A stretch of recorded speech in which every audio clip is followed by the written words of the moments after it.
بسم اللہ الرحمن الرحیم۔ پیارے بچوں، کل ہم نے الف سے یا تک پڑھا تھا، اب آج اس کے آگے پڑھیں گے۔ زبر، زیر، پیش، دو زبر، دو زیر، دو پیش، جزم، تشدید، مد، بڑی مد، کھڑا زبر، کھڑا زیر۔ اب آئیے بچوں پہچان کرتے ہیں کہ کون کون سا ہے۔ لکیر کے اوپر جو ہوگا اسے زبر کہیں گے، لکیر کے اوپر جو ہوگا اسے زبر کہیں گے، لکیر کے نیچے جو ہوگا اسے زیر کہیں گے، اور گول جو بنا ہوا ہوگا واو کی طرح اسے اوپر میں اسے پیش کہیں گے۔ لکیر کے اوپر والے کو زبر، لکیر کے نیچے والے کو زیر، اور جو لکیر کے اوپر واو کی طرح بنا ہوا ہوگا اس کو کیا کہیں گے؟ اس کو کہیں گے پیش۔ اب آگے آئیے، دو زبر، لکیر کے اوپر اگر دو زبر کھینچا ہوا ہو تو اسے دو زبر کہیں گے، لکیر کے نیچے اگر دو نشان کھینچا ہوا ہو تو اسے دو زیر کہیں گے، اور لکیر کے اوپر اگر دو واو بنا ہوا ہو، ایک سیدھا واو ایک الٹا واو، تو اسے دو پیش کہیں گے۔ اگلا ہے جزم، لکیر کے اوپر اس طرح کا نشان ہوگا تو جزم کہیں گے۔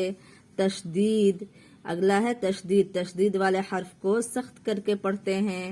اس کے آگے ہے مد، یہ چھوٹی مد ہے، اسی کو اگر کھینچ کے پڑھا جائے گا تو بڑی مد ہو جائے گی۔ اس کے آگے ہے کھڑا زبر، اگر لکیر کے اوپر ہو تو کھڑا زبر ہوگا، اور اگر لکیر کے یا حرف کے نیچے ہو تو کھڑا زیر ہوگا۔ اب آئیے اگلا سبق پڑھتے ہیں۔ قاعدہ نمبر 1، حمزہ زبر آ، کیا پڑھیں گے؟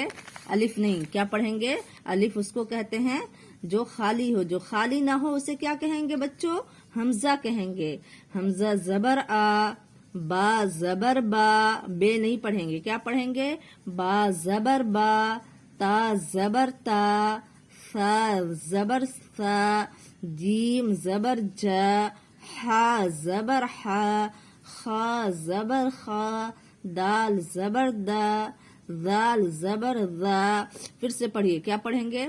حمزہ زبر آ، با زبر با، تا زبر تا، ثا بولتے ہوئے زبان کو تھوڑی سی آگے نکالیں گے، ثا زبر ثا، جیم زبر جا، حا زبر حا، خا زبر خا، ہا اور خا دونوں کہاں سے نکلے گا بچوں؟ حلق سے نکلے گا۔ دال زبر دا، ذال زبر ذا، جس طرح سا کو بولتے ہوئے ہلکی سی زبان آگے نکالتے تھے، اسی طرح ذال کو بھی بولتے ہوئے زبان کے نوک کو دانتوں میں سٹا کر آگے نکالیں گے۔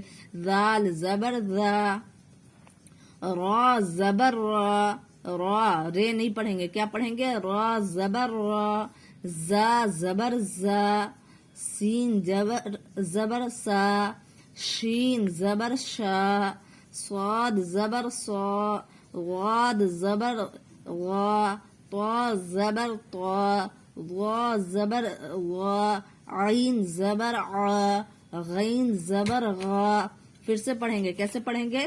را زبر را، زا زبر زا، سین زبر سا، شین زبر شا، صاد زبر صا، ضاد زبر ضا، طا زبر طا، ضا زبر ضا، عین زبر عا، غین زبر غا۔ اب آگے چلیے، فا زبر فا، قاف زبر قا، کاف زبر کا، لام زبر لا، میم زبر ما، نون زبر نا، واو زبر وا، واو پڑھیں گے، باؤ نہیں پڑھیں گے، کیا پڑھیں گے؟ واو، واو زبر وا، ہا زبر ہا، لام الف زبر لا، حمزہ زبر آ، یا زبر یا، یا زبر یا۔ اب آپ خود بھی اپنا قرآن صحیح کریں اور اپنے بچوں کا بھی قرآن اس طرح صحیح کروائیں، ورنہ اگر آپ مائیں قرآن صحیح ہوتی آپ کی تو لاک ڈاؤن میں آپ کے بچے ماشاءاللہ بہت آگے بڑھ گئے ہوتے۔ اس لیے آپ خود بھی اپنے قرآن کی تصحیح کی فکر کریں اور اپنے بچوں کی بھی فکر کروائیں۔ السلام علیکم۔